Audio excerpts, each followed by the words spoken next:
আগামীকালই বিধানসভায় 4 জয়ী তৃণমূল প্রার্থীর শপথ গ্রহণ। কাল শপথ নেবেন মধুপর্ণা ঠাকুর, কৃষ্ণ কল্যাণী, মুকুটমণি অধিকারী এবং সুপ্তি পাণ্ডে। রাজভবনের সঙ্গে সংঘাতের মধ্যেই এই কথা জানিয়ে দিলেন বিধানসভার অধ্যক্ষ। আজ থেকে শুরু হচ্ছে বিধানসভার অধিবেশন, আর কাল বিধানসভায় থাকার কথা মুখ্যমন্ত্রী মমতা বন্দ্যোপাধ্যায়ের।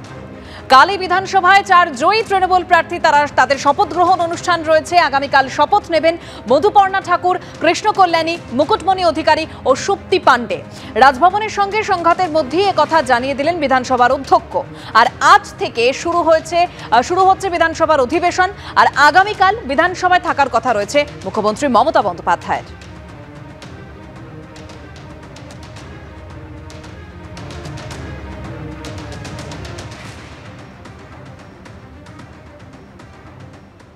অধিবেশন শুরু হচ্ছে। আমাদের অধিবেশন শুরু হবে দুটোর সময়। আমাদের অবিচুরি রেফারেন্স এবং আমাদের বিজনেস অ্যাডভাইজারি কমিটির রিপোর্টটা যেটা পেশ করা হবে, এটা পরেই আজকের অধিবেশন শেষ হবে। আগামীকাল আমাদের যে মাননীয় যে 4 জন সদস্য যারা জিতে এসছেন তাদের শপথ গ্রহণ হবে 1টার সময়। তাছাড়াও আমাদের resolution under rule 169 on the issue of national eligibility come entrance test অর্থাৎ NEET, তার উপর আলোচনা ওইটা রেজলিউশনটা মুভ হবে। 9 হয়েছে ক্রিমিনাল জাস্টিস ডেলিভারি সিস্টেম, তার উপর প্রথম দিন 1.5 ঘন্টা হবে, দ্বিতীয় দিন 29 তারিখে এটা নিয়ে আলোচনা হবে 1.5 ঘন্টা।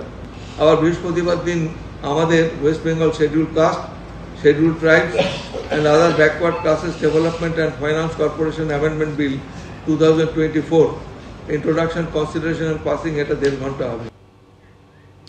মানিকতলার বিধায়ক সুপ্তি পাণ্ডে এবং তার পাশাপাশি বাগদার বিধায়ক মধুপর্ণা ঠাকুর কি বলছেন তারা শোনাবো। ডিপ্রাইভ ছিল না মানুষ, বিকজ কন্টিনিউয়াসলি আমার ফ্যামিলি, আমি, শ্রেয়া, আমরা কাজ করে গেছি প্রচণ্ডভাবে, আমার অফিস চলেছে।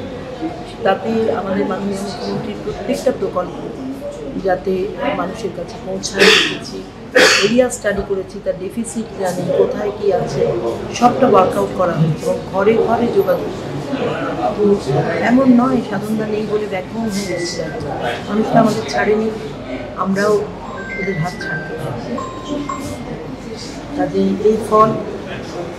এই ফলের পিছনে অনেকগুলো কাজ করেছে জিনিস। মাননীয় মুখ্যমন্ত্রী আমার একটা আলাদা রকম যেন কোটিংয়ে মনে রেখেছিলেন, স্নেহের ভালোবাসার, সেটা আমি ভীষণভাবে ফিল করেছি। দাদার আশীর্বাদ তো ছিল। সেবা করার কোনো বয়স হয় না, যেটা জানি।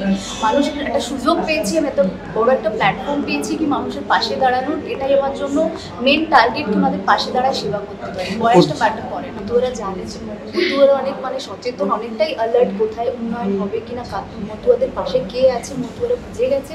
এবার মতুয়ারা বুঝে গেছে বাগদাকে জিতিয়ে মতুয়ারা যত সম্প্রদায়ের মানুষরা আছে বুঝিয়ে দিয়েছে মমতাই আমাদের সর্বশ্রেষ্ঠ, উনি ছাড়া উন্নয়ন হবে না, উনি আছে আর সুখ দুঃখের পাশে মমতা ব্যানার্জি থাকবে।